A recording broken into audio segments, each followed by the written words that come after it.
Hi, okay, I think we're live. Let's get this set up.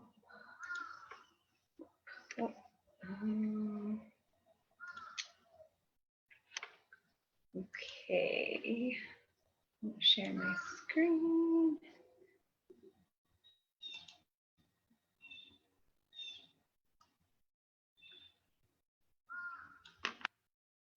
Here we go.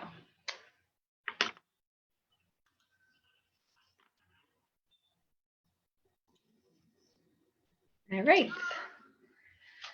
Hi, welcome to episode 2 of Life Interrupted. You can streaming, so it's streaming Facebook and Facebook Live. If you are watching, say hello. Let me just pull it up so I can see any comments, and then we will get started. So trying something new, trying to record this outside. Excuse me. And so I wanted to figure some sunshine. For those of you who may not have sunshine, you can at least see some palm trees in the back, enjoy a little bit of sunshine. Right now, I thought it would be nice to kind of have that for today's episode. Sorry, let me just pull this up, make sure we're good. Yes, streaming. If you're here, hi Erin. Yay, you can see it. Great. Welcome. And let me just pull up. So I'm going back and forth between this and the notes. Make sure we can cover all of the things. So I am really excited. Welcome to Life Interrupted episode 2, where we're going to be talking about helping parents through these unique times, right? I'm your host, Rorri Geller-Mohamed. In case you don't know me, I'm a licensed therapist, I'm a social worker, I'm a parent coach, I'm the founder of the organization You Power Change. This show is divided into 3 different segments. The first segment, we talk about support for parents. The second segment, we talk about support for kids. And our last segment is on racial equity, diversity, and inclusion resources. So we'll be covering all of that. And I do encourage you to join in a conversation afterwards in the group, right?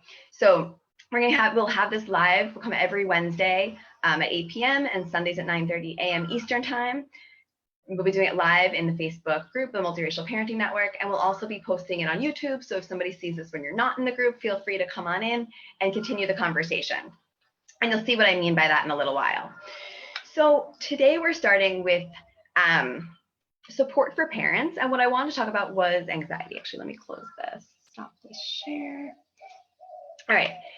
Now, we know these are times when whether you had issues of anxiety previously, or this is new for you, right? Like, well, not new for you, but like your anxiety is heightened, right? Everybody, I would imagine most people, right, are feeling a heightened level of anxiety.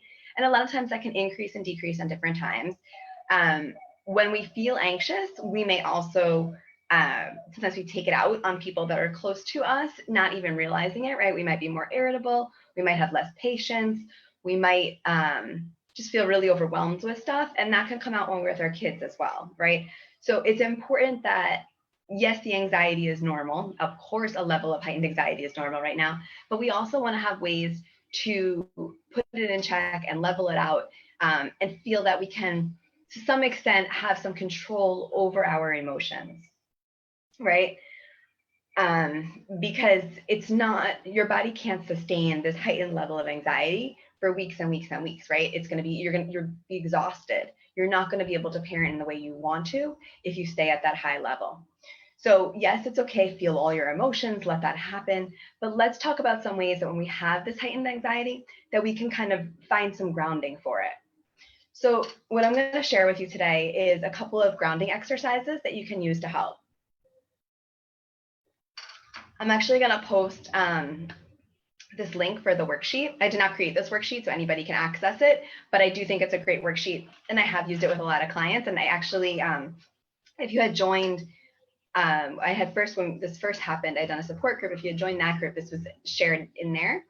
I'm going to show it to you all right now. I just want to pull it up. So the glare with the sun is a tricky part of doing this outside, even though, wait, how do we escape? There we go. Okay. Just pull up this sheet.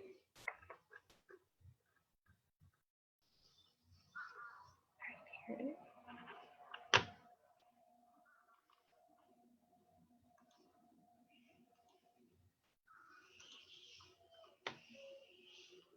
Okay. So here's some grounding exercise. Oh, I didn't share it. Excuse me. Okay. Video, share screen. And it's here. Okay, so some different grounding techniques that you can use. Now, these have used sometimes for things like from trauma, but this works just as well with typical anxiety. So when you're starting to feel like your anxiety is kind of just going all over the place and those thoughts are like spiraling, those what ifs or this could happen or I'm just so worried about, these are some things to try. There's the 5, 4, 3, 2, 1 technique that this is showing you. And you're just going through your 5 senses. You don't have to do it in this order, but you're going to try to find detailed things of any of your 5 senses that can ground you. So look outside. So it might be like 5 things you can see, and you want to look for detailed things. So me sitting outside, I might say, you know, this wall is textured. I see the texture on the wall, right? So this detail type of thing. I can see the shadow, the way the sun is hitting the ground. So got 5 things that you can see wherever you are. 4 things you can feel, right? So this is saying, you know, clothing on your body, right? I'd be able to feel my feet touching the floor. I can feel that it's hot, that I feel like the sun is coming down, right? If you're in a cold place, you might say, you know, it feels really cold outside. I can feel, you know, you feel the heat from the heater, or you're, depending where it is, you're outside, you feel wind hitting your face. 3 things you can hear. And that might be anything, right? What are you hearing? 2 things you could smell, 1 thing you could taste. You can do this in any order. It does not matter, right? It's just kind of, it takes your mind from one space and goes to a different space. The other one that I wanted to, that it has, so there's 4 different ones here, is categories. So you pick at least 3 categories of anything, these below, or anything, any 3 categories that you could think of, things, and come up with as many things in each category as you can. So it's taking your mind off of those constant thoughts and moving it to something else. And this is actually provided by therapistaid.com, so that's where I found this from. It's public, so anybody can use it. That's a great, it goes through 2 more exercises. One about like physically, like, you know, like squeezing your palms together for 5 seconds and letting go. Squeezing your feet together, clenching your feet together for 5 seconds and letting go. So it's doing different things to just ground yourself.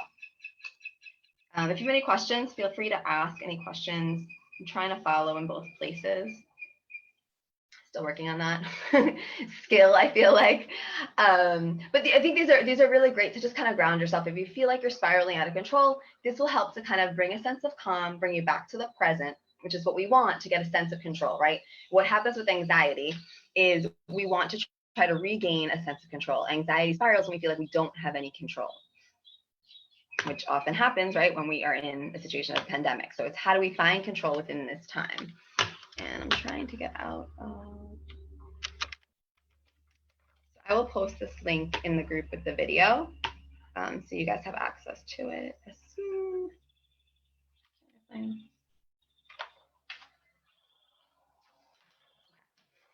Where's my mouse? There it is.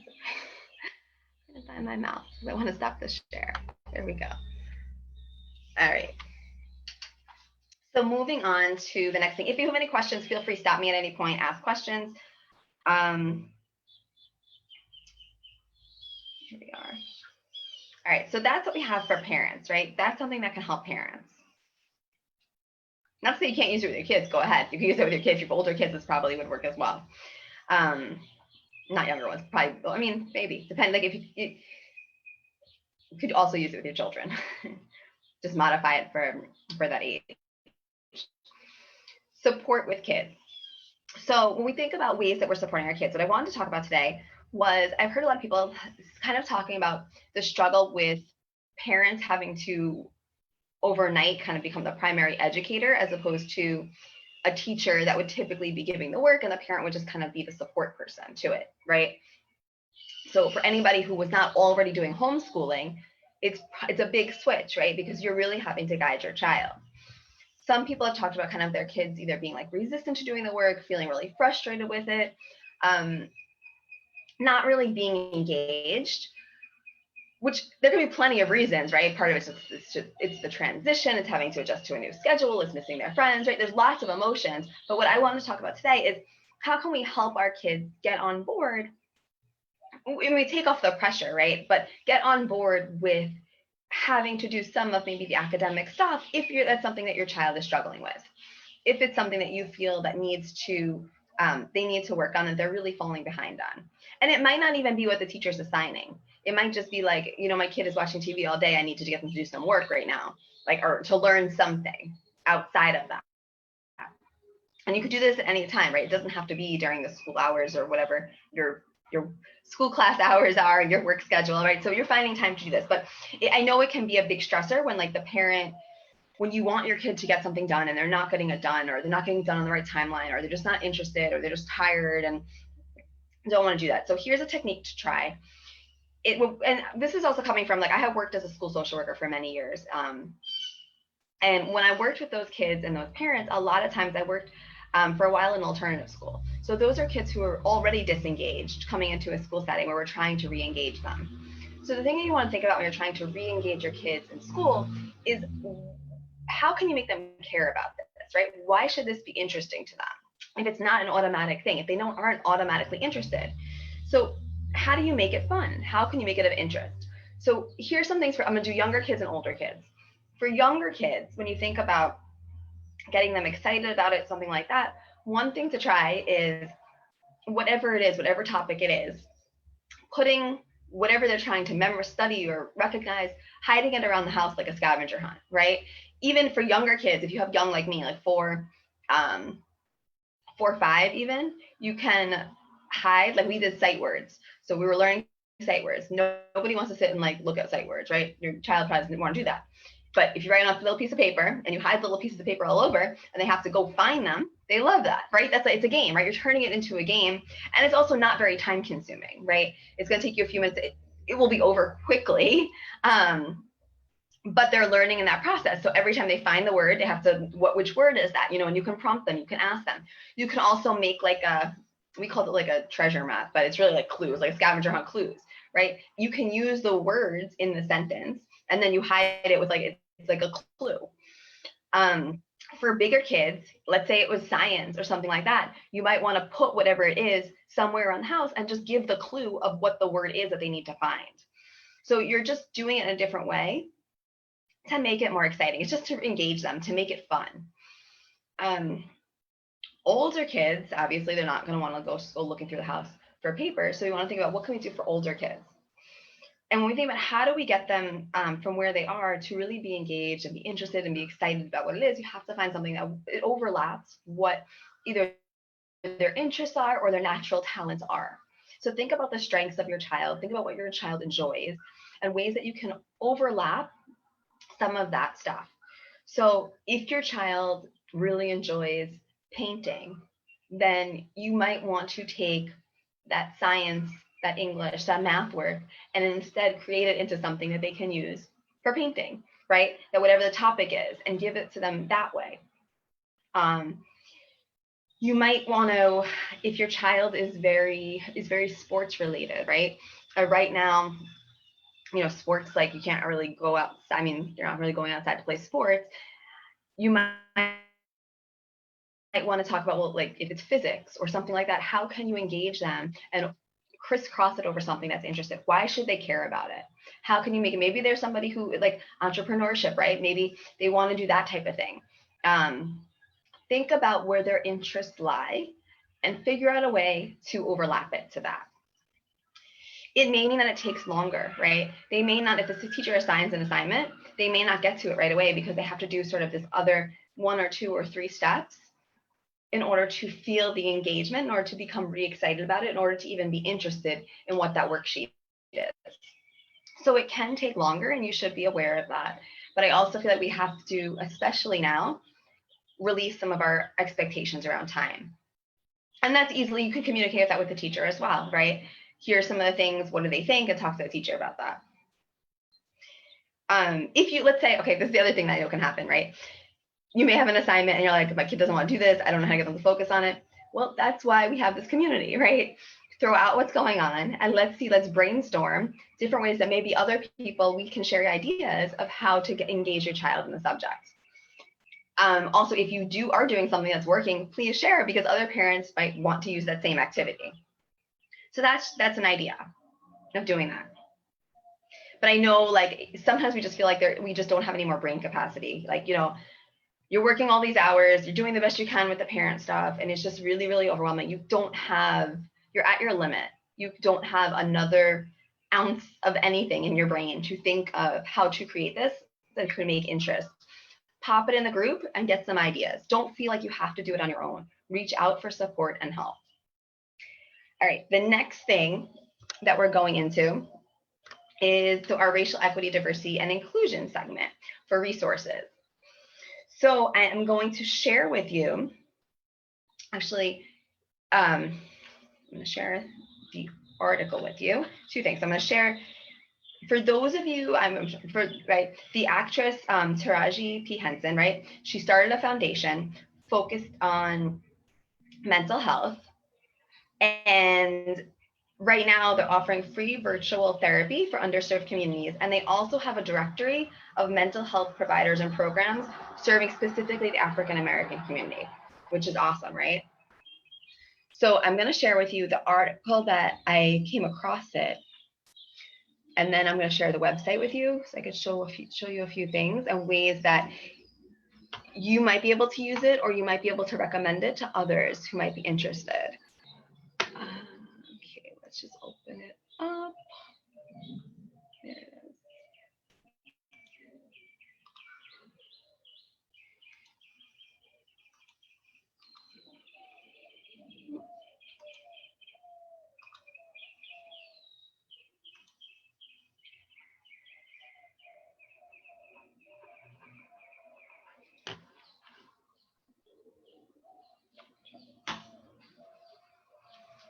Okay, having issues with the mouse today. What happens when you decide to do something outside, out of your typical workspace, which is fun. It's nice being outside, but I cannot find the mouse to share this with you guys. Oh, there it is. Okay. All right. Share screen. This is the article that I came across on Color Lines that I wanted to share.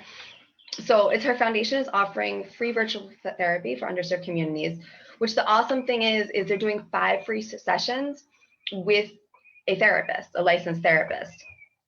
And it has a link. You could register for, it says up to 5 free therapy sessions with culturally competent clinicians in our resource guide. And so the person is actually able to choose. So if you're in the space where maybe you lost your health insurance, or you don't have any, or you know somebody that doesn't have health insurance or can't access therapy, or can't access, isn't covered, this is a great way to get 5 free therapy sessions with culturally competent clinicians. The other awesome thing is, I want to show you the,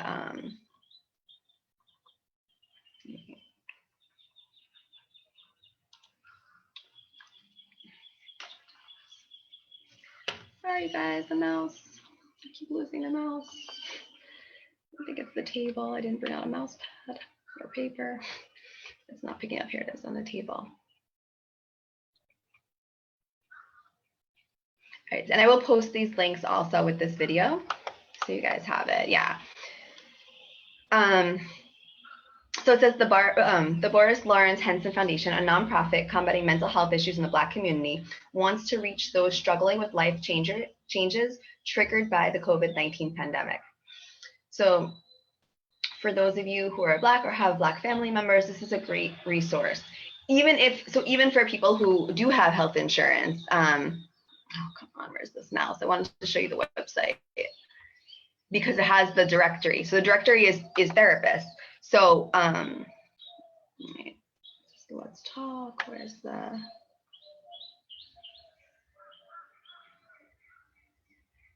So they have a directory. Oh, here it is, resource guide. Resource center. Okay, so you enter your state below. Okay, that's that part. Why can't I see it? But even if you enter your state, let's say you're not necessarily, you don't need the free listings. You can find listings. Here's the directory. So you're able to click under a directory of mental health providers and programs serving the African American community. So you're able to, this is create a listing, but there's also access to be able to see the listing when you go down. Here it is. So you located city, state, like whatever you have to. So the way that therapy works is you have to have a therapist that's licensed in your state. So because everything is virtual right now, it's going to be virtual therapy. But so you put in, it can be anywhere, right? It doesn't have to be somebody near you. It could be somebody that lives like 8 hours on the other side of your state, or 6 hours on the other state. That's why we're like California, but like 6 hours, 5 hours, 4 hours on the other side of your state. They don't have to be local. They just have to be licensed in your state.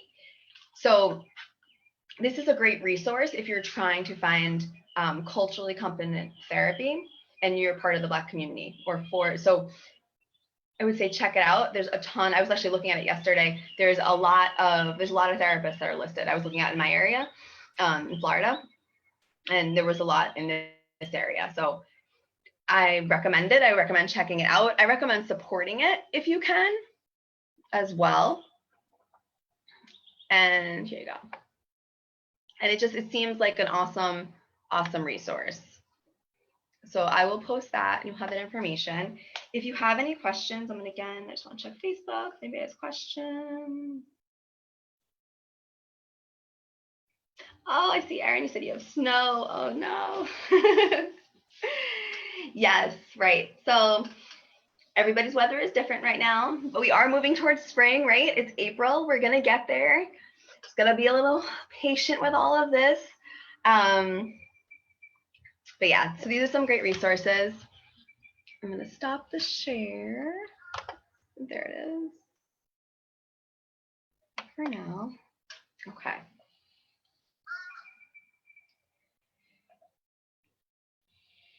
All right, so that's what we have for today. Those were the going through each of those segments. I do encourage you continue the conversation. If you have more resources too, more mental health resources, post those. I know it's always challenging, cultural competent therapy. It's hard to find for anybody, right? It's hard to find the therapist that you really connect with, and especially, right, to find someone that can understand the impact of racism, of all of those things, the way that race plays out, identity formation, and all of those things. And so hopefully that's a good resource for anybody who needs it. And I wanted to encourage you, yes, continue the conversation in the Multiracial Parenting Network. I'll have these episodes twice a week. I hope you join me again. If you have topics you want covered, if you have questions, if you have a resource that you think would be great for me to share, please let me know. If you are in need of a specific resource, please reach out and let me know. We're open to different topics and questions and all of that. So I'm happy. Thank you so much for joining me. I'm really excited to be doing this series. And I look forward to seeing everybody. Today's Sunday, which means Wednesday at 8 p.m. Eastern Time. All right. Take care, everyone.